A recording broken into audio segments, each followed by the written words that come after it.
नमस्कार विद्यार्थी मित्रांनो, आजच्या व्हिडिओमध्ये आपण केंद्रीय मंत्रिमंडळ पाहणार आहोत. चला तर मग व्हिडिओला सुरुवात करूयात.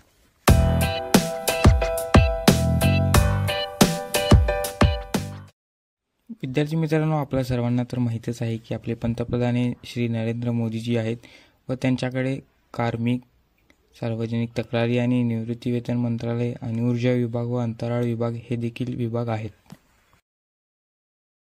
विद्यार्थी मित्रांनो, पुढील मंत्री हे कॅबिनेट मंत्री आहेत. अमित शहा यांच्याकडे गृह मंत्रालय व सहकार मंत्रालय आहे. राजनाथ सिंग यांच्याकडे संरक्षण मंत्रालयाची जबाबदारी आहे.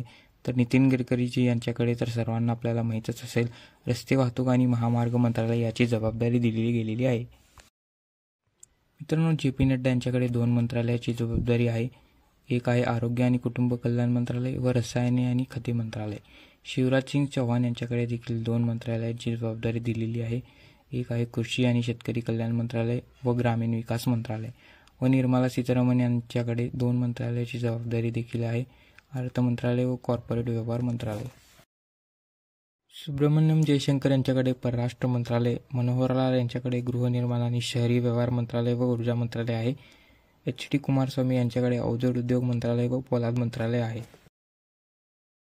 पियुष गोयल यांच्याकडे वाणिज्य आणि उद्योग मंत्रालय, धर्मेंद्र प्रधान यांच्याकडे शिक्षण मंत्रालय व अश्विनी वैष्णव यांच्याकडे रेल्वे मंत्रालय, माहिती आणि प्रसारण मंत्रालय व इलेक्ट्रॉनिक्स माहिती तंत्रज्ञान मंत्रालय यांची जबाबदारी दिली गेली आहे. भूपेंद्र देव यांच्याकडे पर्यावरण, वन, हवामान बदल मंत्रालयाची जबाबदारी आहे. गजेंद्र सिंग शेखावत यांच्याकडे संस्कृती व पर्यटन मंत्रालयाची जबाबदारी आहे. तर अन्नपूर्णा देवी यांच्याकडे महिला व बाल विकास मंत्रालयाची जबाबदारी दिली गेली आहे. किरेन रिजिजू यांच्याकडे संसदीय कामकाज मंत्रालय व अल्पसंख्याक व्यवहार मंत्रालयाची जबाबदारी दिली आहे.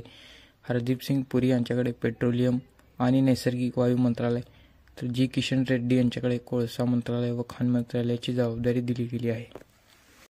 चिराग पासवान यांच्याकडे अन्न प्रक्रिया उद्योग मंत्रालय व सी आर पाटील यांच्याकडे जलशक्ती मंत्रालयाची जबाबदारी दिली गेली आहे. तर मित्रांनो, व्हिडिओ जर तुम्हाला उपयोगी वाटला असेल तर लाईक करायला विसरू नका व चॅनलवर नवीन असाल तर सबस्क्राईब करा.